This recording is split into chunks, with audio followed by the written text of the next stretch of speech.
इस्लाह उसी की होती है जिसके अंदर फसाद आ चुका हो। आपके बदन के अंदर गंदगी है, नहाते वक्त आप क्या करते हैं? इस्लाह करते हैं। किसी ने मासूम से पूछा कि मौला मुझे मौत से बड़ा खौफ है, मौत से बड़ा डर लगता है। इमाम ने उसे यही मिसाल दी। इमाम ने फरमाया अगर तुम्हारे बदन पर गंदगी लगी हो, गंदे ज़ख़म हों जो तुझे तकलीफ़ दे रहे हैं, लेकिन अगर तुझे बोला जाए किसी हम्माम में तुझे भेजा जा रहा है, नहाने के बाद वो सारी गंदगियाँ, वो सारे ज़ख़म तुम्हारे दूर हो जाएंगे, तो क्या उस नहाने से डरोगे या उससे तुझे तस्कीन मिलेगी? कि मौला अगर ऐसा शावर, एक ऐसा हम्माम हो जिसमें जाने से बदन के सारे ज़ख़म ख़त्म हो जाएं, तो मैं तो नहाना पसंद करूँगा। तो मासूम ने फरमाया मोमिन के लिए मौत हम्माम की तरह है। जिस तरह बदन से रूह निकलती है, इसकी सारी तकलीफ़ें क्या हो जाती हैं? दूर हो जाती हैं। तो मासूमीन की मिसाल इस तरह है कि मुआशरे की गंदगियों को दूर करना। करबला एक ऐसा हम्माम है जिसमें जब लोग आते हैं तो साफ़ होकर बाहर जाते हैं। इस हम्माम में अगर हुर आया तो हुर जन्नती बन के बाहर गया। यहाँ पे जनाब ज़ुहैर इब्न क़ैन आए, जन्नती बन कर गए। जनाब वहब कल्बी आए, जन्नती बन के गए। जनाब बुरैर, जनाब यजीद इब्न सुबैत, बड़े बड़े असहाब इकराम जो जो इमाम हुसैन से मिला उन्हें जन्नत मिली। तो फरमाया अगर मुआशरा बचाना चाहते हो तो आशूरा ज़रूरी है। ये कलिमात सिर्फ इमाम खुमैनी के ऐसे नहीं कि मुहर्रम और सफ़र की वजह से इस्लाम ज़िंदा है। ये मुहर्रम और सफ़र है जो आपके समाज को बताता है। अभी अल ऐलान आप देख सकते हैं, एक मुसलमानों का समाज है, लेकिन उस समाज में जालिम से लड़ने की हिम्मत नहीं है, जालिम की ललकार की हिम्मत नहीं है।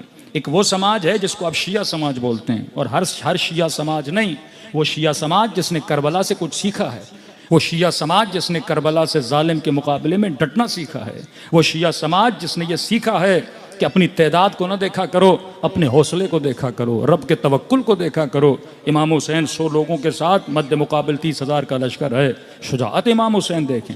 उस वक्त अकाबिर मदीना कह रहे थे हुसैन इब्न अली, जिस रास्ते पे आप चले हैं यहाँ मौत है, जिस रास्ते पे आप चले हैं यजीद का मुकाबला नहीं कर सकते। लेकिन इमाम हुसैन को पता था कि सुन्नत इलाही है, अगर अल्लाह पे तवक्कुल करके चलो। वो इब्राहीम तको तनहा है, निमरूद के मुकाबले में निकले। वो हज़रत मूसा तको तन्हा है, लेकिन फ़िरौन के मुकाबले में निकले। फिर खुदा है जो दरिया को रास्ता बना देता है, फिर खुदा है जो इब्राहीम के लिए आग को गुलो गुलजार बना देता है। वही खुदा था जिसने करबला के जंगल को मोमिनों के लिए जन्नत बना दिया। आज लाखों की तादाद में लोग करबला जाते हैं। कितने लोग हैं जो इस करबला की वजह से जिनकी दुनिया भी संवर जाती है, आखिरत भी संवर जाती है। तो याद रखिए, आशूरा समाज साजी का नाम है, आशूरा मुआशरत साजी का नाम। मौला फरमाते खरज तो इस्लाह उम्मत जल्दी। अब इस उम्मत की मैं इस्लाह करना चाहता हूँ। अगर कोई उम्मत है, कोई मुआशरा है, तो मुआशरे के अंदर फैमिली भी है, मुआशरे के अंदर स्कूल्स भी हैं, मुआशरे के अंदर लिबास भी है, मुआशरे के अंदर गज़ा भी है, मुआशरे के अंदर ये फ़र्द भी है जिसकी इंटरनल इस्लाह होना ज़रूरी है। और ये हर इस्लाह मासूमीन अलैहिस्सलातु वस्सलाम ने की है। आज दुश्मन की कोशिश ये है कि हमारे मुआशरों को गरबी मुआशरा वेस्टर्नाइज किया जाए, जवानों के लिबास को वेस्टर्नाइज किया जाए, इनकी फ़िक्र को वेस्टर्नाइज किया जाए। आज जंग अफकार है। आज ये मसला नहीं कि अगर आप एक मस्जिद में बैठ के अल्लाह अल्लाह करते हैं तो उनको इस ज़िक्र अल्लाह से ख़तरा है, या किसी इमाम बारगाह में बैठ के आप हुसैन हुसैन करें तो उनको इस नाम हुसैन से ख़तरा है। मसला फ़िक्र अबा अब्दुल्लाह अल हुसैन से। वो स्ट्रेटजी जो इमाम हुसैन ने बनाई, वो आइडियोलॉजी जो अहले बैत अलैहिस्सलातु वस्सलाम ने दी।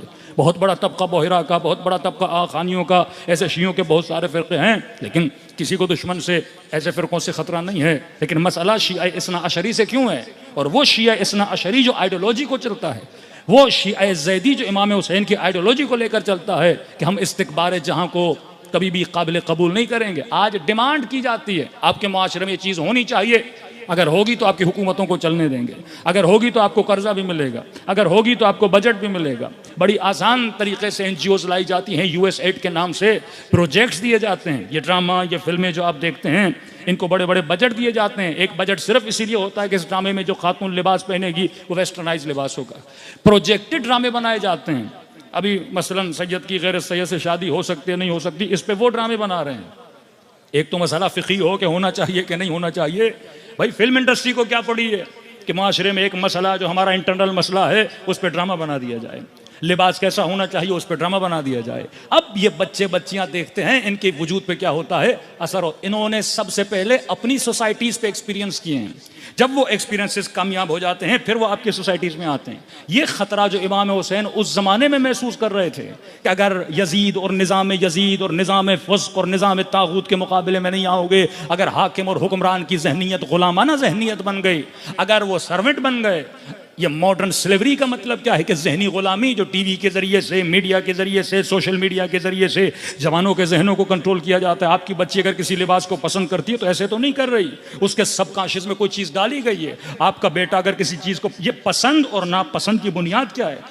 पीएचडीज होती हैं मार्केटिंग के शोबे पर, मैनेजमेंट के शोबे पर, सोशल स्टडी पे ऐसे ऐसे थिंक टैंक बनाए जाते हैं कि मसलन सोल्जर बाजार के माशरे में ये चीज़ लानी है तो हम कैसे लाएं, पाकिस्तान के माशरे में चीज़ लानी है तो कैसे लाएं। ये जो टेबूज हैं माशरे के अंदर, इन टेबूज को तोड़ा कैसे जाए, इनके लिए बजट मंजूर किया। मैंने कल छोटी सी मिसाल दी थी, एलन मस्क, ट्रंप जब अपने प्रेसिडेंशियल इलेक्शन को जीत जाता है तो कुछ तारीफी कलिमात हैं उसके एलन मस्क के लिए, अभी तो उनके इख्तलाफात हो गए हैं, उसमें जिक्र करता है $500 मिलियन, कल शायद मैंने बताया $500 मिलियन एलन मस्क बजट देता है फॉर द अफ्रीकन कंट्रीज।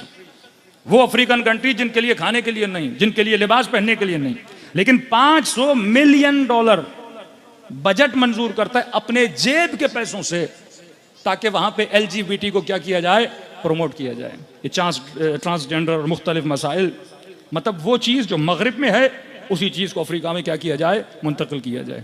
यही इंडिया जिनके लोगों ने रेजिस्टेंस दिखाई कि भाई हम नहीं करने देंगे, उनकी पार्लियामेंट ने कानून मंजूर कर दिया। अब ऐसे मुल्क इन चीज़ों को, मतलब जो अपनी अकदार को खोते जाते हैं, हिंदू के मजहब में इस चीज़ की इजाज़त नहीं है, उनका रिलीजन इसकी इजाज़त नहीं देता, बट उनकी गवर्नमेंट कानून को पास कर देती है। इवन वहाँ के जो यूके के लोग हैं, जर्मन के लोग हैं, रेफरेंडम करवाए जाते हैं, पहले लोगों की जहनसाजी की जाती है, फिर कहते हैं कि हम रेफरेंडम करवा रहे हैं, फिर अक्सरियत वोट डाल देती है, फिर उस कानून को क्या किया जाता है, मंजूर किया जाता है। पहले माशरे को बेदीन बनाओ, अब माशरा बेदीन तो बन गया पर अपनी अकदार को कैसे छोड़े।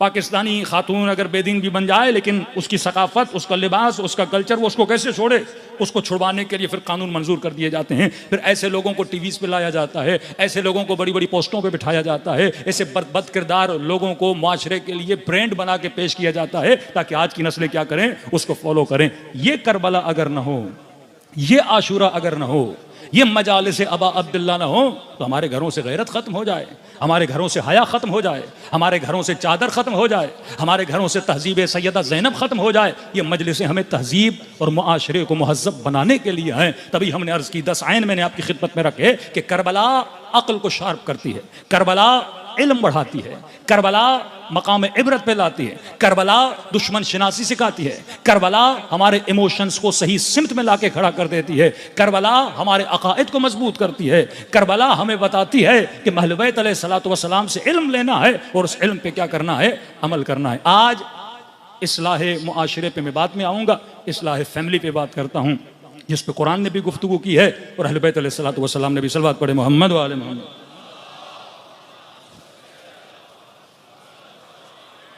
एक किताब जिसका मैंने कल शायद जिक्र किया था, ये किताब लिखने वाला कोई कनाडा का राइटर है जिसका नाम है विलियम गार्डन। इसकी बहुत सारी बुक्स आपको PDF फॉर्मेट पे गूगल पे सर्च करेंगे, विलियम गार्डन, इसने किताब लिखी the war against the family. 20 साल पहले इस बंदे ने किताब लिखी कि ये जो निज़ाम वेस्टर्न वर्ल्ड में आया है, इसने सबसे पहले अपनी बातों को मनवाने के लिए फैमिलीज का स्ट्रक्चर तबाह बर्बाद किया। अब ये नहीं कि 100% की किताब सही हो, लेकिन मोस्ट ऑफ द पॉइंट्स इस किताब के अंदर हैं वो सही हैं। इसने गिनवाया का पहला पॉइंट के पहले फैमिलीज के अंदर दादा दादी, बच्चे, बड़ा छोटा, इनका अदब पाया जाता था। इन्होंने फैमिली के निज़ाम को तबाह करने के लिए, क्योंकि एक फैमिली मुक़द्दस तभी रहती है जब उसका ताल्लुक क्या हो, मुक़द्दस हो, और मुक़द्दस ताल्लुक तब बनता है जब मर्द और औरत अपना ताल्लुक निकाह के जरिए से आपस में जोड़ें। खुफिया ताल्लुकात, छुपे हुए ताल्लुकात, उसमें मुआशरे का कोई खौफ नहीं होता, लेकिन जब एक निकाह होता है, इमाम बारगाह हो या किसी हॉल में हो, कहीं पर भी हो, 10 लोग शिरकत करते हैं, पूरी दुनिया को पता चलता है ये मर्द और औरत आपस में क्या हो गए हैं, महरम हो गए हैं। तो इन्होंने सबसे पहले शरई शादियों को मुआशरे में ख़त्म करना शुरू कर दिया। ऐसे ऐसे कवानीन बनाए कि बंदा 10 बार सोचे कि मैं शादी करूं कि ना करूं। इसके बजाय कि रिश्ते इज़्दवाज को आसान किया जाए जवान नस्ल के लिए, इन्होंने इतना मुश्किल कर दिया कि आप टीवी में देखते हैं महंगी महंगी शादियां, तो अब जाहिर है ऐसी शादियों को देख के वो जवान खातून, वो जवान मर्द या जवान बच्चा हो, उसके दिल में क्या पैदा होगा? ख्वाहिश पैदा होगी कि बाप मैं भी चाहता हूं कि मेरी शादी ऐसी हो, इतना बड़ा जहेज हो, इतना बड़ा फंक्शन हो, इतने बड़े फोटोग्राफर हो। अब उसके अंदर क्या पैदा होती जा रही? ख्वाहिशें पैदा होती जा रही है ना। अब उसको वालिद के बेटा मस्जिद में निकाह हो जाएगा, उसके बाद घर चले जाना, इतने पैसे हैं अपनी जिंदगी पे लगाना, एक आधी गाड़ी ले लेना, अपने कारोबार पे लगा देना। लेकिन नहीं, इसने दिखाना है अपने दोस्तों को। सोशल मीडिया का जमाना कि बंदा खाना भी खाए तो फोटो ले, बंदा घूमने भी जाए तो फोटो ले, फिर क्या मौलाना औलादें बीमार हो गई, नजर लग गई, ये हो गया। इस्लाम में मना है तबर्रुज जाहिली, इस्लाम में मना है रियाकारी। किसी मोमिन ने कहा मौलाना हम तो फोटो नहीं लेते लेकिन अपनी बेगम से बड़े परेशान है, मतलब टेबल पे खाने को हाथ नहीं लगाने देती, पहले कहती है फोटो निकालना है और हमने इंस्टाग्राम पे या मुख्तलिफ पोस्ट पे फोटो को डालना है। ये फिक्र गलत है। मुआशरे में हर चीज को दिखाना, घर की चार दीवारियों को अब हर बंदे के लिए खोल देना। जवान गमगीन है, पोस्ट डालता है मैं गमगीन हूं। मासूम फरमाते हैं अपनी इज्जत का ख्याल कर, इज्जत नफ्स। करबला हमें इज्जत सिखाती है, सेल्फ रिस्पेक्ट। मौला फरमाते हैं अपने दिल का हाल हर किसी को न बताया कर, अपना गम हर किसी को न बताया कर। रिश्तों में दरार पैदा हो गई, बिजनेस में नुकसान हुआ, कोई भी मसला है, घर के अंदर झगड़ा हो गया, ये हर किसी के सामने अपने दिल का सुफरा न खोला कर। चार लोगों को बात बताओगे, कोई तुम्हारे मसले का सलूशन तो तुम्हें दे नहीं सकता। बैठ के बातें सुनेंगे, उसके बाद किसके पीछे बातें बनाएंगे? तुम्हारे पीछे बातें बनाएंगे। फरमाया मना है सख्ती से। मासूम फरमाते हैं अपने नफ्स को किसी के सामने जलील न किया कर, अपनी परेशानियां बताकर, अपने घर के प्रॉब्लम्स बताकर, यहां तक कि अपने ऐब, अपनी बुराइयां, अपने गुनाह अपने दोस्त के साथ भी जिक्र न किया कर। का खुदा सख्त नाराज होता है। अल्लाह क्या बात आती है, जब मैं सत्तारुल उयूब हूं, तुम्हारे गुनाहों को छुपाता हूं, तो तू क्यों अपने गुनाहों को लोगों को बताता है? गुनाह तुम्हारा तब तक छुपा रहेगा जब तक तूने लोगों को छुपा के रखा है। फरमाया वो राज कैसा जो किसी को बता दो। बड़ा फारसी का प्यारा जुमला है कि आरिफ सर मीदहद सिर नमीदहद, जो मकाम मारिफत पर है वो सर तो कटा देता है पर अपना राज कभी लोगों को बताता नहीं है। अपने राजों को रब के सामने रखा कर। तो पहली चीज जो अहले बैत अलैहिस्सलातु वस्सलाम सिखाते हैं वो अपने वजूद की इज्जत का ख्याल रखना। इन्होंने फैमिलीज को तबाह करने के लिए, तबाह हो बर्बाद करने के लिए ये रिश्तों को, शादी को इतना मुश्किल बना दिया। अब ये जवान मजबूर है क्या करने के लिए? गुनाह करने के लिए, जिसको बोलते हैं वाइट मैरिजेस। ये मुख्तलिफ मुसलमान मुल्कों में नौजवान गया, कोई फ्लैट ले लिया। आज आप डिफेंस की तरफ, क्लिफ्टन की तरफ जाएंगे, सैकड़ों ऐसी बच्चियां हैं, सैकड़ों ऐसे जवान हैं जो तको तनहा रह रहे हैं, अपने किराए पे फ्लैट्स ले लिए हैं वालिदैन को छोड़ के, और वहीं पे कॉन्सेप्ट ऑफ गर्लफ्रेंड और बॉयफ्रेंड, इस्लाम में ये कॉन्सेप्ट है ही नहीं। आज कितनी आसानी से आप सोशल छोटे छोटे क्लिप्स देखते हैं, ये नौजवान बनाते हैं, मतलब ये लफ्ज इतना कॉमन हो चुका कि मेरी गर्लफ्रेंड है, वो कहे मेरे बॉयफ्रेंड है। फैमिलीज के अंदर ये चीज आ गई, क्योंकि आज जब अपनी बच्चियों को को एजुकेशन में भेजोगे, मसला यह है कि आप ये चाहते हो कि आप बच्चे को पानी में भी भेजो लेकिन उसका बदन गीला ना हो। इम्पॉसिबल है। इस्लाम कायदा बताता है, कानून बताता है। अगर कायदे कानून पे अमल किया बचोगे, अगर कायदे कानून पे अमल न किया, बड़े से बड़े मुज्तहिद भी हो, बड़े से बड़े आयतुल्लाह भी हो, बचने का कोई इम्कान नहीं है। कानून है महरम और ना महरम, कानून है मिक्स गैदरिंग, हराम है इस्लाम में। क्या मौलाना कजन हैं, खालाजाद हैं, चचाजाद हैं, मामूजाद हैं, अपनी जगह, लेकिन जब कोई नामहरम है हाथ मिलाना, जब कोई नामहरम है बालिग होने के बाद अपने बालों को जाहिर करना, इस्लाम में हराम है। फरमाया अपनी लिमिट्स को, अपने स्पेस को रखो। ये नहीं कि बद अखलाकी पे उतर आओ, ये नहीं कि कते रहम पे उतर आओ, सलाम दो अपनी जगह पे, लेकिन फरमाया नामहरम से ज्यादा बात करना, इन ताल्लुकात का। अगर इस कानून को तोड़ोगे तो गुनाह में पड़ोगे, ये 100% है। ये हो ही नहीं सकता कि गुनाह में न पड़ो। अगर बच्ची को किसी को एजुकेशन में भेज रहे हो, तुमने अल्लाह का कानून तोड़ा है, मौलाना मजबूरी है, क्या करें, उस पर कानून तोड़ा है आपने। अगर इस कानून को तोड़ोगे, पीछे से तरबियत पे नहीं है, बाप सुबह से शाम तक बिजनेस के पीछे, माँ सुबह से शाम तक या किचन में या ड्रामों में, अब औलाद की तरबियत कौन करेगा? औलाद को दे दिया हमने स्कूल्स के हवाले, औलाद को दे दिया गलत टीचर्स के हवाले, औलाद को दे दिया गलत दोस्तों के हवाले। अब ये दोस्त है, कभी इसी का बर्थडे, कभी उसी की पार्टी, कभी यहाँ वहाँ। अब जाहिर है बंदा मिलेगा तो चार बातें होती हैं, सोशल सर्किल बनता है, फिर दोस्तियां बनती है, फिर उन्हीं के बाद आज ऐसे ऐसे कैसे आते हैं। मौलाना बेटी को समझाइए, किसी लड़के को पसंद कर लिया, माँ बाप की नहीं सुन रही, अब किसी भी सूरत में कहती है शादी कराओ या खुद को मार दूंगी। मैंने कहा तो समझाना दूर है, दिल एक बार गिरफ्तार हो गया, बड़े से बड़ा हकीम भी इसका इलाज नहीं कर सकता। जब आग इसके वजूद को लग गई, अब इस आग को कोई बुझा नहीं। इलाज पहले है, कैंसर हो गया, अब क्या करोगे? परहेज पहले है। अगर परहेज नहीं किया, आपने जहर खा लिया, अब लाख हकीमों के पास जाओ, हकीम साहब ने जहर खा लिया है, अब कोई दवा दीजिए, वो मोजिजा हो सकता है, उसके अलावा कुछ भी नहीं है। या खौफ खुदा इतना ज्यादा हो कि वो चीज छूट जाए। मोहब्बत इतना खतरनाक मामला है।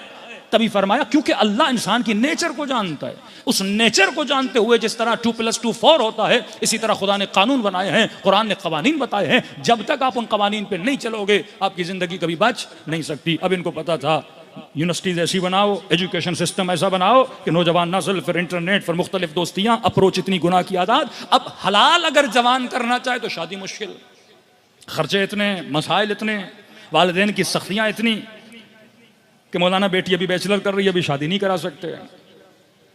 मौलाना बेटी अभी मास्टर कर रही है, शादी नहीं करा सकते। फिर जब मास्टर कर लेती है, फिर घर में रिश्ते भी नहीं आते। फिर वो लड़की कहती है खुदा मेरे माँ बाप पर जो करना है करे। आज मेरी एक खातून रो रही थी कि बाप ने कहा मैंने आपको पढ़ाना है, बैचलर पढ़ा दी, मास्टर पढ़ा दी, कि मौलाना घर में रिश्ता ही नहीं आता। जो एज खुदा ने रिश्ते की रखी है, जब इंसान अवातिफ इमोशंस के एतबार से अपने हाई पे होता है, उस वक्त खुदा ने कहा इसकी क्या करवाओ, शादी करवाओ। अगर आप टाइम पे चीज़ों को नहीं करोगे, टाइम गुजर जाएगा, उसके बाद रिश्ते नहीं आते, फिर ये बच्चियां घरों के अंदर बैठ जाती हैं। तो इन्होंने एक ऐसा निज़ाम बनाया, ये निज़ाम सोशल मीडिया के ज़रिए से, ये निज़ाम हाकिमों के ज़रिए से, ये निज़ाम इनकी मुख्तलिफ पॉलिसीज़ के ज़रिए से आपकी नस्लों में आता है। तो ये लिखने वाला लिखता है सबसे पहले इन्होंने फैमिली को तबाह करने के लिए हराम शादियाँ, हलाल रिश्तों को ख़त्म किया। सफ़ेद शादियाँ, आप चले जाइए यूके में, यूरोप में, आप देखेंगे उनके स्कूल्स में जितने बच्चे हैं उनका डेटा निकालिए। 100 बच्चे हैं तो 70%, 60% बच्चे ऐसे हैं जिनके वालिद का पता नहीं है। एक ऐसा मुआशरा जहां ज़िनाज़ादे बच्चे पैदा होने लगे। अब जब नस्ल बिगड़ गई तो मासूम फरमाते हैं वलदुल हैज़ और वलदुल ज़िना, कि दिल में अहले बैत की हकीकी मोहब्बत नहीं आ सकती। ये अलकाबात क्यों दिए गए? क्योंकि अगर कोई रिश्ता हुर्मत इलाही को मद्देनजर रखते हुए नहीं बना, फिर उसका नतीजा बुरा होता है।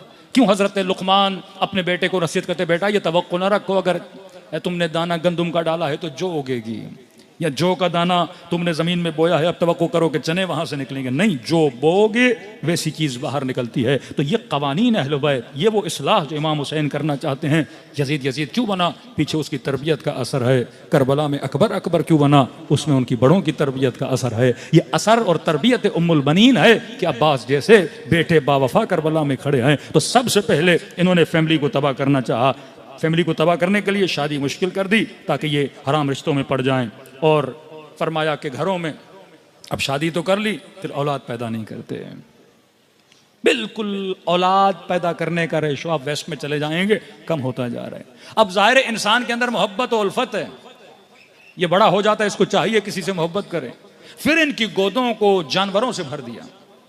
आज वहां चले जाइए किसी भी पार्क में, कोई घर नहीं जिसमें कुत्ता ना हो, कोई घर नहीं जिसमें बिल्ली ना हो। देखिए कुत्ते की फजीलत में भी कई बातें हैं, जैसे उसकी वफा। कहा ये इतना खतरनाक जानवर है, बहुत जल्दी इंसान के दिल को क्या करता है, अपनी तरफ रागिब कर लेता है। आप किसी भी जानवर को पालें, इतना आपका उसके साथ अटैचमेंट नहीं होगी जितना कुत्ते के साथ हो जाती है, क्योंकि उसके अंदर वफा है।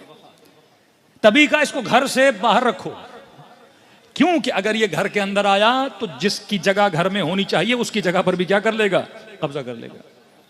एक बिलियनर बंदा मर जाता है, बिलियंस ऑफ डॉलर्स की मिल्कियत किसके नाम करके जाते हैं अंग्रेज? कोई कुत्ते के नाम पे करके जा रहा है, कोई बिल्ली के नाम पे करके जा रहा है। घरों से औलाद को निकाल दिया, शादियों का रिश्ता खत्म कर दिया, इनके घरों में कुत्तों को डाल दिया। और भी इंसान की फितरत को तबाह करने के लिए इन्होंने LGBT, हम जिन्स गिराई। पूरा कुरान में एक सूरा है, सूरह लूत। हमारे माशरे बीमारियां होंगी, छुपी हुई हैं। आप ये कहो कि वहां शराब पीते, पाकिस्तान में कोई नहीं पीता, पीते हैं। उनके मुआशरों में ज़िना है, हमारे मुआशरे में नहीं है। उनके मुआशरों में रिबा, फसाद, फिसाक है कि हमारे मुआशरे में नहीं है। उनके मुआशरों में गैर शरई ताल्लुकात नहीं है मौलाना, है कि हमारे मुआशरे में नहीं है, यहाँ भी है। तो मौलाना अगर पाकिस्तान में शराब पी जाती है, यूरोप और यूके में पी जाती है, तो क्या फ़र्क है, मैं यहाँ रहूँ या वहाँ रहूँ? वहाँ पे बदहिजाब है, यहाँ पर भी है, यहाँ रहूँ वहाँ रहूँ, एक फ़र्क है। उन्होंने इन चीज़ों को लीगलाइज किया है। इमाम हुसैन बताते हैं मेरे खुरूज की 4 वजूहात हैं। एक वजह फरमाते हैं मालिम अल इस्लाम, मैं हुसैन इसलिए खुरूज कर रहा हूं कि जो इस्लाम का अलम है, जो इस्लाम की हुर्मत है, जो इस्लाम की निशानियां हैं, वो माशरे से खत्म होती जा रही हैं। मुस्लिम मुआशरे में इस्लाम की निशानी मस्जिद, इस्लाम की निशानी हिजाब, इस्लाम की निशानी ईदों को मनाना, कुर्बानी का करना, ये निशानियां हैं। जुलूस आप निकालते हो, ये एक शिया सोल्जर बाजार में अगर शिया रहते हैं तो यहां मजलिस होगी, यहां पे नुहा होगा, यहां पे जुलूस निकलेगा। ये निशानी है कि ये मुआशरा शिया मुआशरा है। किसी क्रिश्चियन के मुआशरे में जाओगे, वहां पे उनके कलीसा और चर्च की घंटी नजर आएगी। किसी हिंदू मुआशरे में जाओगे, वहां पे मंदिर नजर आएगा, प्रसाद नजर आएगा। वहां पे शराब को लीगलाइज किया गया, वहां पे प्रोस्टिट्यूशन और जिना को लीगलाइज किया गया। यहां अगर कोई नौजवान खुदा ना खासा शराब पीता भी है, छुप के पीता है, क्योंकि मुआशरा मुस्लिम है। 4 लोगों को पता भी चलेगा इसने शराब पी है, ये शर्मिंदा होगा या छुप के गुनाह करेगा। लेकिन वहां शराब की बोतल हाथ में लेकर चले, कोई बोल भी नहीं सकता, क्योंकि मुआशरा कुब है गुनाह। मौला हुसैन फरमाते हैं मालिम इस्लाम खत्म हो रहे हैं। सबको पता है यजीद शराबी है, पर कुब है गुनाह गिर रहा है, जानी है, कुब है गुनाह गिर रहा है। एक मुस्लिम मुआशरे में जिना आम नहीं होनी चाहिए, एक मुस्लिम मुआशरे में शराब आम नहीं होनी चाहिए। हम जिन्स गिराई, LGBT, ट्रांसजेंडर, ये सारे मसाइल आम नहीं होने चाहिए। अब किसके जरिए से आप देखते हैं? ड्रामों के जरिए से, लिटरेचर के जरिए से फितरतों को बिगाड़ा जाता है, खराबकारियां की जाती हैं। मुसलमान मुआशरे में रहना इबादत है। सवाल है कि एक बंदा यूके में रहता है, एक बंदा कराची में रहता है, यहां भले नमाज न पढ़े, कुछ भी न करे, सिर्फ रहेगा इबादत है, क्योंकि नस्ल बचेगी। नमाजी नहीं था, रोजेदार नहीं था, कुछ भी नहीं था, लेकिन नस्ल मुसलमान इसकी रहेगी। काफर मुआशरे में रहना इबादत नहीं है, क्योंकि वहां किसको खतरा है? आपकी नस्ल को खतरा है। वो बच्चे देखते हैं स्कूल में जाते हैं, शराब आम है, बॉयफ्रेंड गर्लफ्रेंड आम है, गंदे कपड़े पहनना आम है, स्कर्ट पहनना आम है, ट्राउजर छोटे शर्ट्स पहनना आम है, तो वो गुनाह क्या होता जाता है? उसके लिए नॉर्मलाइज होता जाता है। यहाँ कम से कम मुस्लिम मुआशरे में रहोगे, तुम्हारी नस्लें क्या हो जाती हैं? बच जाती है। मौलाना जा सकते हो, पढ़ने के लिए जा सकते हो, कमाने के लिए जा सकते हो, 4 years 5 years 6 years 7 years पैसा कमाओ, फिर वापस एक मुस्लिम मुआशरे में आओ ताकि तुम्हारी नस्लें बचे। मौलाना यहाँ जान को खतरा है, अमन अमान का मसला, अरब कंट्रीज में चले जाओ, किसी मुस्लिम मुआशरे में चले जाओ जहाँ तुम्हारी नस्लें बच सकें। तो पहला काम इन्होंने क्या किया? मुआशरे में जिना को आम किया, जिसके जरिए से लीगल शादियां खत्म हो गई। अब वहां पे कोई लीगल शादी करे, अलमान लफीस, कवानीन इतने सख्त। आपने मेहनत करके करोड़ों कमाए, कल बीवी ने कहा मैंने आपके साथ नहीं रहना। आपने जितना कमाया सारा आधा किसको मिल जाएगा? बीवी को मिल जाएगा। बगैर मेहनत किए वो खातून क्या बन गई? करोड़पति बन गई। अब वो कहते हैं हम पागल हैं कि हम शादी करें। भाई हम जब ऐसे ही ताल्लुक रख सकते हैं बगैर शादी के, तो ताल्लुक रखेंगे, बच्चे भी वैसे पैदा हो जाते हैं। और बच्चों की क्या जरूरत है? एक कुत्ता आप रख लीजिए, एक बिल्ली हम रख लेते हैं, बच्चे के पैदा करने की कोई जरूरत नहीं है। तो मुआशरा बिल्कुल फितरत से हटता गया और तबाह बर्बाद कर दिया। दूसरी चीज हम जिसको आई, तीसरी चीज फर्जंद औलाद की जगह हैवानों को लाके रखा। चौथी चीज उस मुआशरे में फेमिनिज्म को बढ़ाया। अब ये हम नहीं कह रहे, ये उनका राइटर विलियम कह रहा है, कैनेडियन राइटर। किस तरह उन्होंने the war against the families को किस तरह तबाह किया। फरमाया फेमिनिज्म को बढ़ाया गया। ये लाहौर में देखते हैं 4 पागल निकल के आ जाते हैं और अजीब किस्म ये नारे क्यों लगाते हैं? ताकि कुबह गिर जाए, बेहयाई आम हो जाए। अगर उनके अगेंस्ट कोई बात भी करता है, आप देखें सोशल मीडिया की, ये लोग सेलिब्रिटीज का एक बहुत बड़ा टॉपिक है। अगर कोई बंदा सेलिब्रिटी बन जाता है, एक हमारे मशहूर नूह खान हमसे मिले किसी जगह पे सफर में, मौलाना बड़ी सख्त गुफ्तगू करते हैं नूह खानों के लिए। मैंने कहा सख्त इसीलिए है क्योंकि आप सेलिब्रिटी हो, आप ब्रांड हो।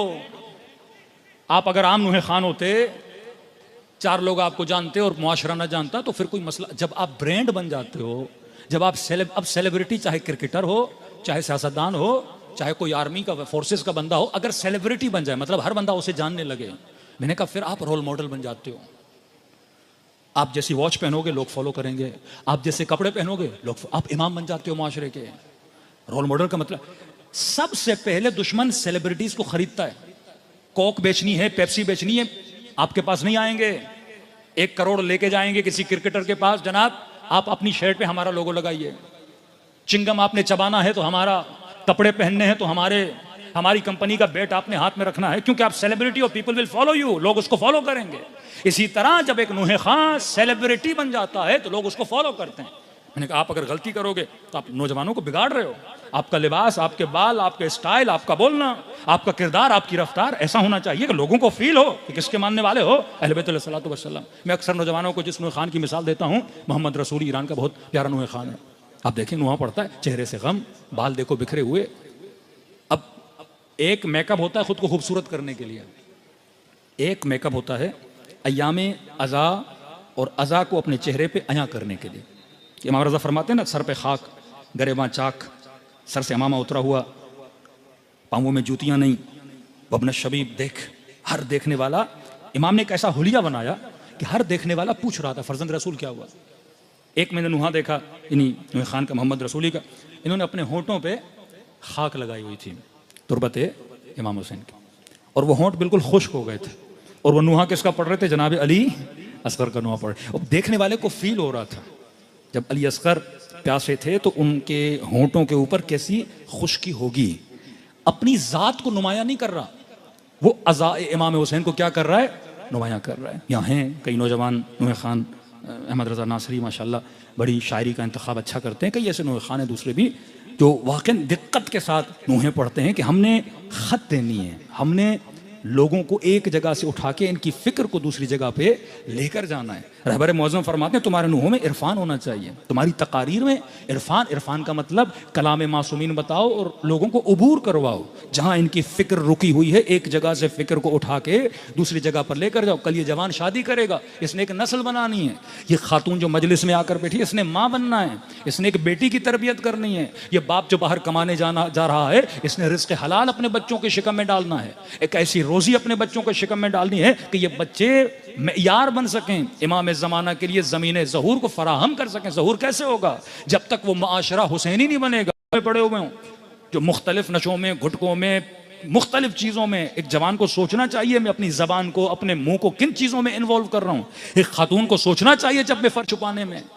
इतनी सख्त हदीस मेराज, अगर वक्त मिला चंद जुमले पढ़ेंगे कि आप सुने कि रसूल खुदा फरमाते मैंने किन आलम में उन औरतों को शादियाँ फर्जंद छीन लिए, उनकी जगह पे हैवानात को ला लिया, हिमजिन्स गराई को आम कर दिया ताकि ये मर्द शादी ना करें। आज आप जाते हैं, काम करते हो, खुदा सोगना अजर देगा, बुरा काम करोगे उतनी आपको सजा दी जाएगी। तो सबसे पहले सेलिब्रिटीज को खरीदा जाता है, ये पूरा से जाता है इन्हीं सेलिब्रिटीज के जरिए से। चौथी चीज फेमिनिज्म, कि औरत को एक प्रोडक्ट बना दिया बराए लज्जत, औरत को एक प्रोडक्ट बना दिया बराए शहवत।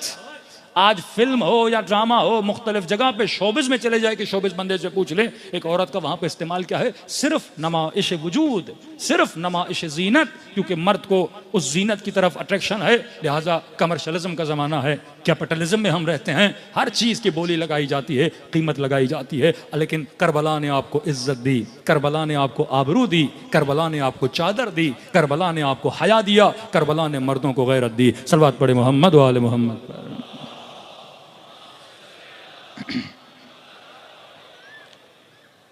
पांचवी चीज,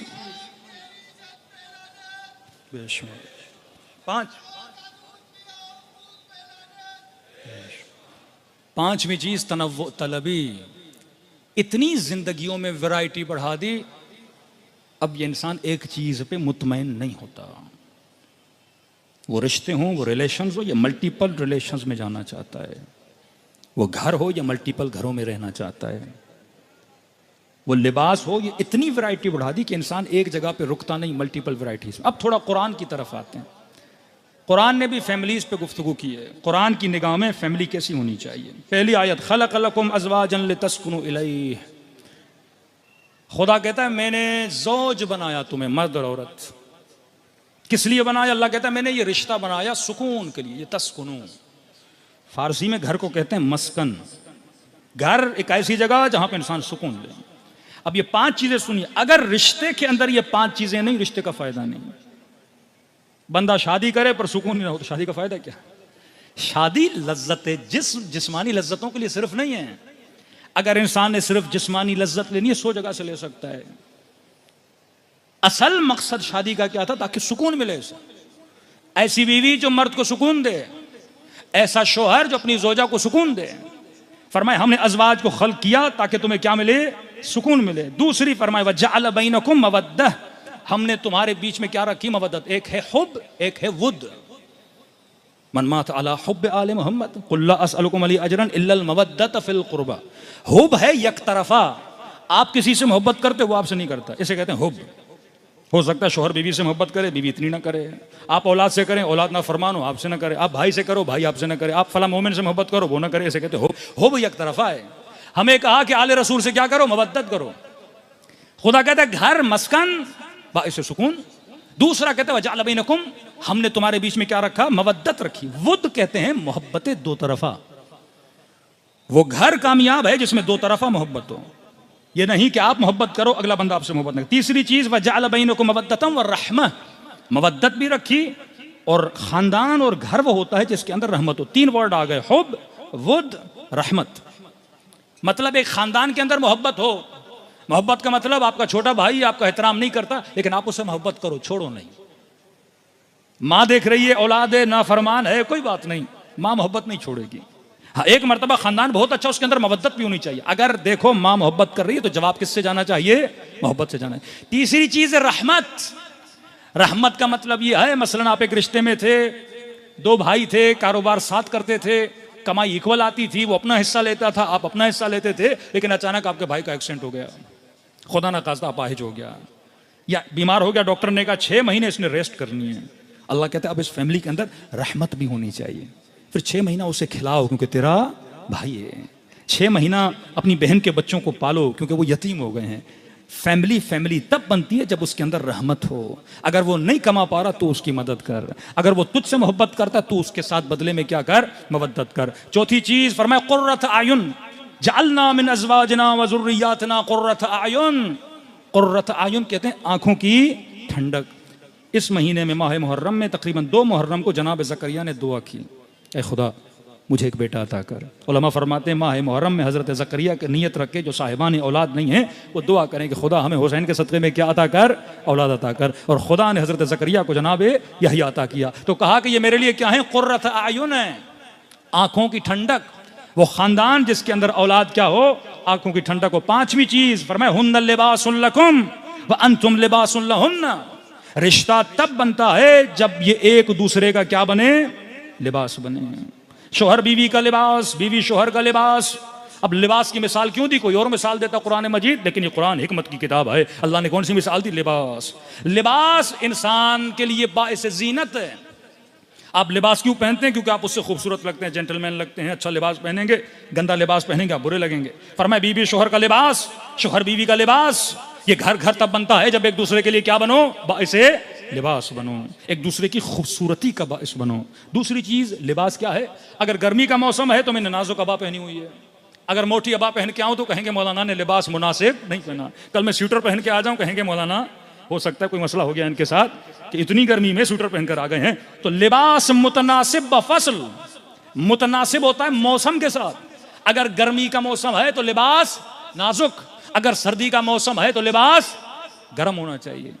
अब रिश्ते ये सिर्फ मियाँ बीवी की बात नहीं है, हर रिश्ता, भाई बहन, माँ बहन। अब अचानक बीवी बहुत गुस्से में, तो यहाँ शोहर को ठंडा होना चाहिए। हाँ, गर्म मौसम लिबास ठंडा। शोहर गर्म हो गया, गुस्से के अंदर आ गया, बीवी को क्या होना चाहिए, ठंडा होना चाहिए। जवान बेटा 14 साल का 15 साल का गुस्से में आ गया, बाप को ठंडा होना चाहिए। यहाँ पे जितना अपनी नस्लों के साथ गुस्सा करोगे, जवान की तरबियत सही नहीं करोगे, ये क्या बनेगा, जाके जिद्दी बनेगा। इस्लाम तरबियत का पैगाम देता है। हमारे उस्ताद मुअज़्ज़म कहते हैं कि एक बच्चा था, अब इस्लाम में जमात का मसला बड़ा सवाब है, 5, 6, 7वीं मजलिस पे मैं जिक्र करूंगा। कहते 6 साल का बच्चा सुबह की नमाज इसको नींद से उठा के घसीटते हुए कहाँ लेके आ रहा है, मस्जिद में लेके आ रहा है। अब ये मस्जिद के पेश हम इसको समझा रहे हैं कि नहीं, नमाज की बड़ी फजीलत है, अभी से सीखेगा। अब बच्चे के लिए नींद बड़ी अजीज है, नींद से बड़ा प्यार होता है। अब आप उस नींद से उठा के 7 साल 6 साल का बच्चा है, किसने का जमात में ले जाओ। इस्लाम कहता है 7 साल के बाद थोड़ी सख्ती और इसको आहिस्ता आहिस्ता चीज़ों को सिखाओ। ये नहीं कि उस चीज़ से बेजार हो जाए। कहते हैं मौलाना वल्लाह ये बच्चा जब मैट्रिक और इंटर में आया, इसने पूरे नमाजियों का जीना मस्जिद के अंदर हराम कर दिया, क्योंकि बाप इसको बचपने में जबरदस्ती मस्जिद में लाता था। ये नहीं कि उसे सिखाए, मस्जिद की मोहब्बत दिल में पैदा हो। कि हम नमाजी नमाज पढ़ते थे, वो ईरान में कपड़ा रखते हैं जिसमें सजदगाहें होती हैं, कि जैसे हम अल्लाह अकबर की नमाज शुरू करते थे, ये कपड़ा खींचता था, सबकी सजदगाहें कभी इधर कभी उधर। का ये सख्त दुश्मन बन गया किसका? मस्जिद का। क्योंकि शऊर नहीं, क्योंकि फिक्र नहीं कि मैंने तरबियत कैसे करनी है। जवान गर्म है, बाप को पता होना चाहिए जवान के अंदर सेल्फ स्टीम, सेल्फ रिस्पेक्ट होती है, इसको लोगों के सामने जलील नहीं कर सकता। डांटना है तो कमरे के अंदर, पता हो कि मैंने किसको किस तरह से तरबियत देना है। तो 5 चीज़ें फरमाया, हुब, रहमत, नूर चश्म और लिबास। लिबास का पता होना चाहिए कि हमने किस तरह पहनना है। फरमाया दूसरा सवाल लोग कहते हैं कि आखिरत में भी फैमिली होगी या हम आखिरत में अकेले जन्नत में जाएंगे? कुरान आखिरत की फैमिली का भी जिक्र करता है। यहां पे अगर अच्छी फैमिली रखोगे तो आखिरत में भी विद फैमिली जाओगे। फरमाते कुरान में सूरह तूर 31 और 23, अल्लज़ीना आमनू मुमिनन वत्तबअहुम अलहक़ना बिहिम ज़ुर्रियतहुम। कहते हैं ये माँ बाप जब जन्नत में जाएंगे, अब बाप है माँ है, इनका नंबर 100 नंबर मिला तो सीधा जन्नत। लेकिन बच्चा मसलन बेनमाजी था, बेटी हिजाब नहीं करती थी, नाफरमान थे, गुनहगार थे, अब इनकी जन्नत में एंट्री नहीं हो रही। देख रहे हैं हमारे बच्चे आ रहे हैं मुख्तलिफ अज़ाब में मुब्तला, तो अल्लाह को कहेंगे परवरदिगारा ये औलाद मेरे दिल की चैन थी, ठंडक थी। एक है यौम क़यामत, यौम यफ़ुर्रुल मर्उ व अख़ीह, जब हिसाब व किताब होगा तो बाप भी बेटे से भागेगा, बेटा भी भाग से भागेगा, बहन भाई से भागेगी। हिसाब व किताब है, कुछ मांग न ले मुझसे, क्योंकि मेरी जेब खुद खाली है, मैं इसको क्या दूंगा। वहां नफसी नफसी नफसी, हर बंदा अपने नफ्स के पीछे होगा कि मैं खुद बच जाऊं। लेकिन जब जन्नत पहुंचे अब होगा कि भाई बेटे का क्या हुआ, अब होगा बेटी का क्या हुआ। तो अल्लाह को कहेंगे परवरदिगारा हम चाहते हैं कि हमारे साथ आए। तो आवाज़ खुदावंद आएगी मलाइकों का, अलहक़ना बिहिम ज़ुर्रियतहुम। ये जो नेक मोमिनीन हैं, खुदा कहेगा कि इनके बच्चों को इनकी तरफ भेज दिया जाए। यहाँ पर इमाम जाफ़र सादिक़ अलैहिस्सलातु वस्सलाम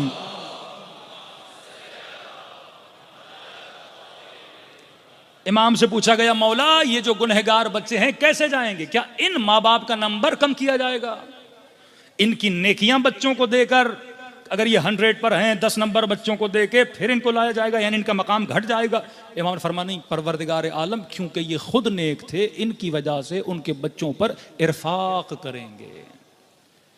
कहेंगे तुम्हारी वजह से मैं इनके गुनाह को नज़रअंदाज करता हूं और तुम्हारे बच्चों को कहां पे भेज देता हूं? जन्नत में भेज देता हूं। अब जन्नत में इन जन्नतियों का हाल कैसा होगा? फरमाया अक़बल बअज़ुहुम अला बअज़िन यतसाअलून। जिस तरह बाज़ फैमिलीज पार्क में जाते हैं, एक दूसरे से बातें करते हैं, इसी तरह ये एक दूसरे से मिलेंगे, आपस में बातें करेंगे। 2 फैमिलीज कुरान में। पहली फैमिलीज फरमाया क़ू अनफुसकुम व अहलीकुम नारा वक़ूदुहा अन्नास वल हिजारा। ये अच्छे लोग, खुद को जहन्नुम से बचाओ, अपनी नस्लों को जहन्नुम से बचाओ, अपनी नस्लों को बदकारियों से बचाओ। और वो जहन्नुम जिसका वक़ूदुहा अन्नास वल हिजारा, जिस जहन्नुम का ईंधन हम पत्थरों को और लोगों के बदन को बनाएंगे, ये ईंधन होगा, ये पेट्रोल होगा, ये फ्यूल होगा जहन्नुम का।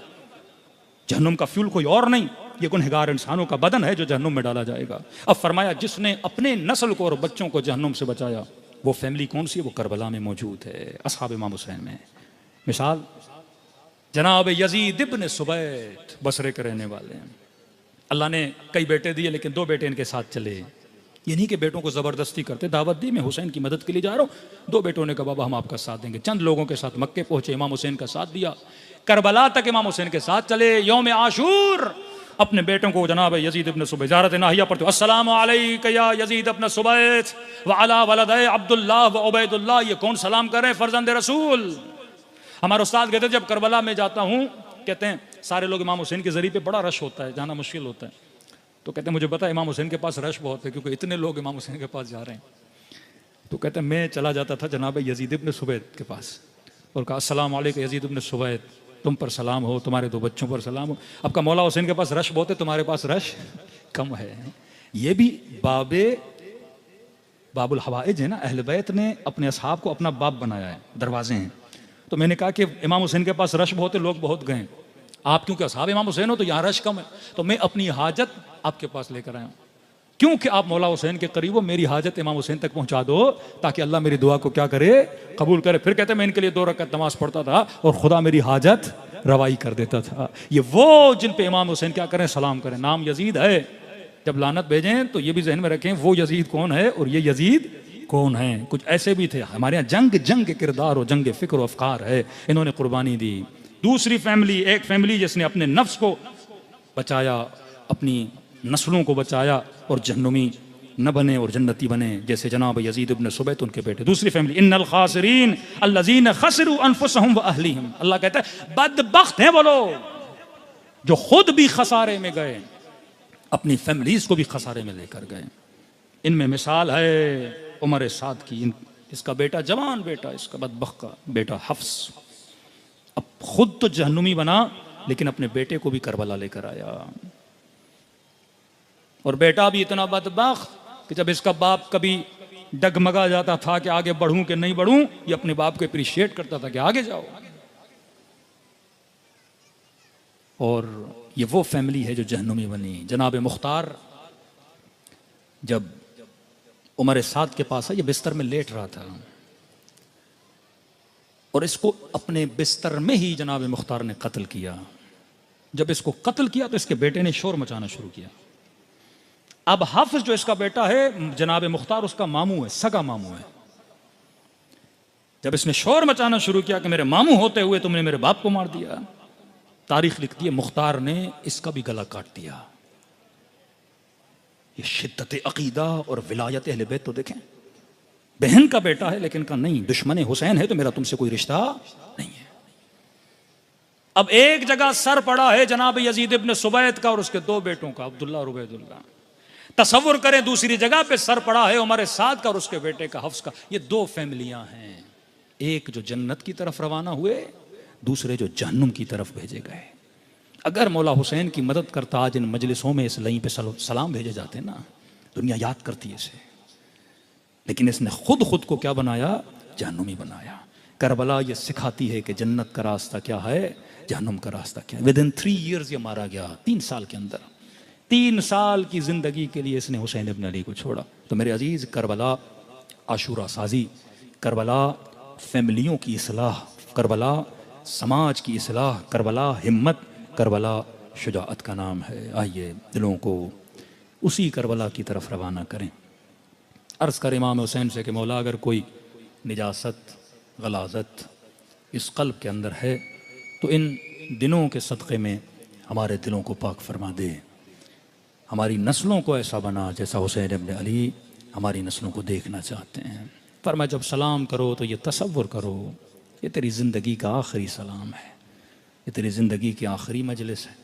फिर वो जो गिरिया आँखों से आता है, फिर इन आंसुओं की ख़रीदार जनाबे सैयदा बन जाती। मेरे छठे इमाम फरमाते अभी जाकिर ने मसाए पढ़े नहीं, पढ़ना चाहता है। फरमा तू अभी रोया नहीं, रोना चाहता है। फरमा तुम सब के सरों के पीछे मेरी दादी जहरा खड़ी हो जाती हैं, दुआ के लिए हाथों को बुलंद करते हैं, खुदा ये मेरे हुसैन का ज़ादार है, मैं ज़हरा इससे राज़ी, तू भी इससे राज़ी हो जा। अस्सलाम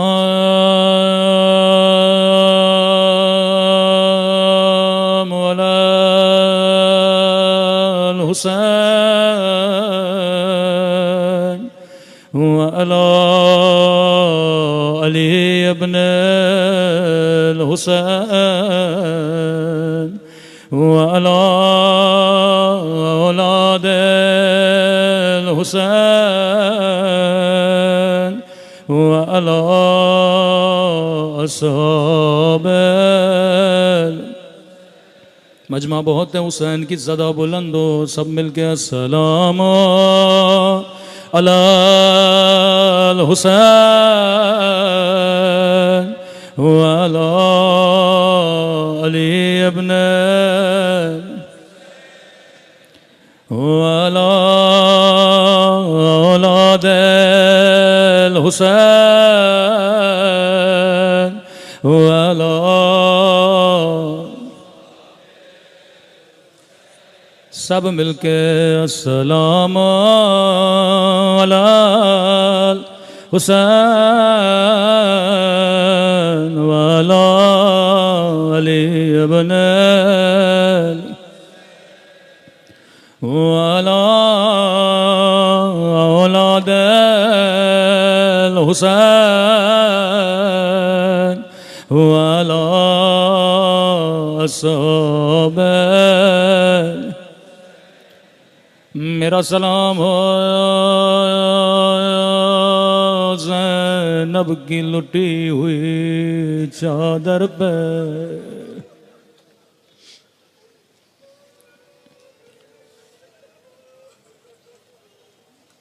फरमाया ऐसे सलाम करो जैसे सकीना ने बाबा को सलाम किया था। चौथे इमाम फरमाते मेरे बाबा के बदन पे 1000 जख्मों से ज्यादा जख्म थे। सुनने वाले ने सुना, घर गया, अपनी उंगली से पूरे बदन पे गिनने लगा। सुबह हुई, चौथे इमाम की खिदमत में आया, कहने लगा मौला मैंने पूरे बदन पे अंगुश्त रखी, गिना गए, लेकिन इंसान के बदन पे इतनी जगह नहीं कि 1000 जख्म आए। मेरे मौला की आंखों में आंसू आए। फरमाया सच कहता है बदन पे जगह नहीं, लेकिन मेरे बाबा के बदन पे 1000 से ज्यादा जख्म थे। कब मौला वो कैसे? फरमाया रिबहोन अला रिब, एक जख्म के ऊपर दूसरा जख्म था। जहां किसी ने पत्थर मारा वहीं पे लाइन ने तलवार मारी, वहीं पे जालिम ने नेज़ा मारा। अल्लाह जाने ये जख्मी बताया 4 साला बच्ची ने कैसे देखा होगा। खुदा किसी बच्ची को बाबा का जख्मी बदन न दिखाए। आज अल्लाह को इस बच्ची का वास्ता दे ताकि कोई खालियात मजलिस से न जाए। कल मैंने चंद जुमले इस बच्ची के लिए पढ़े। 2 बच्चियां हैं जिनसे हुसैन बड़ा प्यार करते थे। एक का नाम सकीना है, जिसके लिए फरमाया शियो जब जब ठंडा पानी पियो मेरी बच्ची को याद किया करो। एक एक घूंट के लिए मेरी बच्ची को शिमर ने बड़े तमाचे मारे। कलिमा में जमाना का मैंने सलाम पढ़ा, मेरा सलाम आया उन नन्हे से रुखसारों पे ओ जिनका रंग बदलता रहा।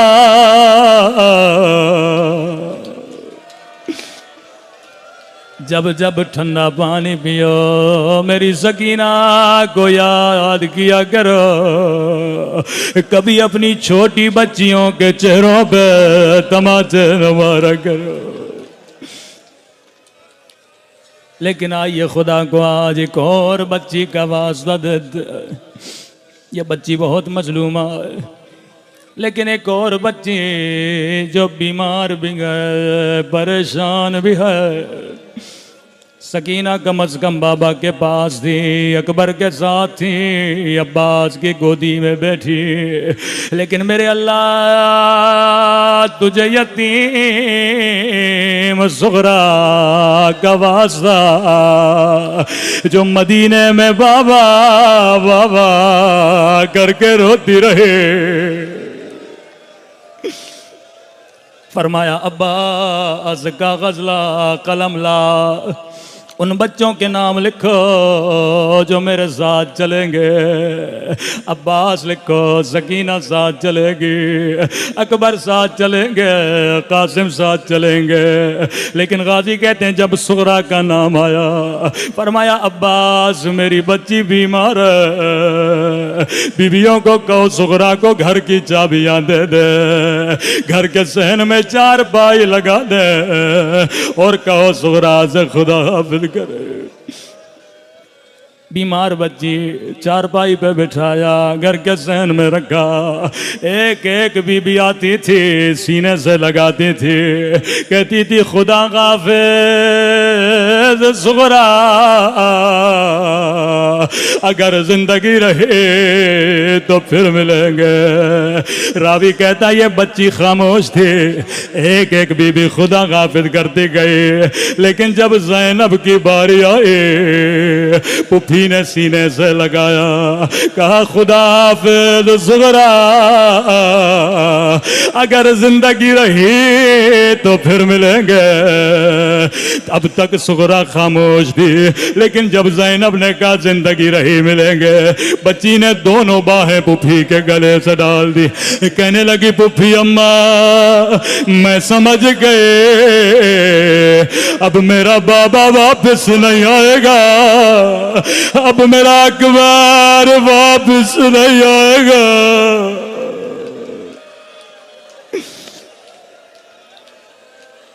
बीबी ज़ैनब ने बीबियों को कहा थोड़ा दूर चले जाओ। तन्हा सुगरा को बिठाया, फरमाया सुगरा इस बात का इल्म मेरे अलावा, हुसैन के अलावा किसी को नहीं। तुझे कैसे पता तेरा अकबर वापस नहीं आएगा? तुझे कैसे पता अब बाबा वापस नहीं आएंगे? रो के अर्ज किया पुप्पी अम्मा मैं बीमार हूँ, मुझे रातों को नींद नहीं आती।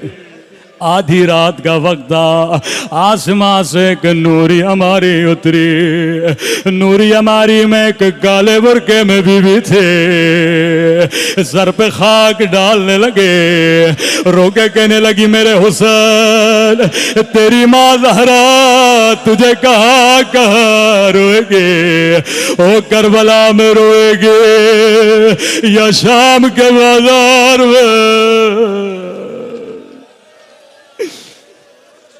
सैयदा ज़ैनब ने बड़ा गिरिया किया, दौड़े दौड़े इमाम हुसैन के पास गई। भैया हुसैन अगर ज़ुहरा के न जलने की वजह उसकी बीमारी है, मैं ज़ैनब वादा करती हूँ अपने हाथों से खाना खिलाऊंगी, पूरे सफ़र में ज़ुहरा का ख्याल रखूंगी, लेकिन अगर कोई और वजह है मुझे बता दो। इमाम हुसैन ने फरमाया बहन ज़ैनब मेरा भी दिल है ज़ुहरा को साथ ले चलूं, लेकिन ज़ैनब हुसैन की मजबूरी समझो। जितने बच्चे साथ चल रहे हैं किसी की शक्ल बाबा अली से मिलती है, किसी की शक्ल भैया हसन से मिलती है, किसी की शक्ल नाना रसूल से मिलती है। ओ बहन ज़ैनब मैं इमाम हूँ, इल्म गैब जानता हूँ, मेरे जाने के बाद तेरे हाथों में रस्सियाँ तुझे बाजारों में ले जाया जाएगा, तुझे शराबी के दरबार में। ओ बहन ज़ैनब मेरी सुगरा की शक्ल मेरी अम्मा ज़हरा से मिलती है, मैं कैसे बर्दाश्त करूं? मेरी अम्मा की शबी बाजारों में, शराबी के दरबार में। अला लअनतुल्लाह अलल कौम।